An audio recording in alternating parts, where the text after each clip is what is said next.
On va donc faire l'installation d'Eclipse sous Windows. Eclipse est un outil de développement pour faire du Java.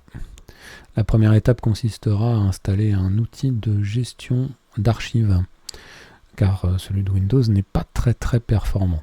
Là, moi, je vous propose d'aller chercher 7-Zip. Je vous en laisse d'autres à la fin de cette vidéo. Téléchargez le .msi en 64 bits. L'installation est toute simple, hein. On va simplement exécuter le fichier MSI et on va faire suivant jusqu'au bout.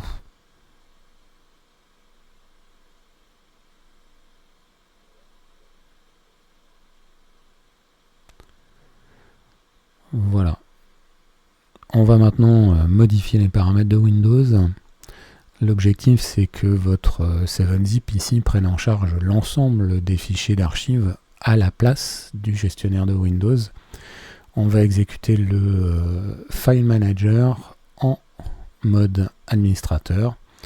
Et dans Outils, on va simplement aller cocher l'ensemble des extensions que l'on souhaite voir prendre en compte par 7-Zip.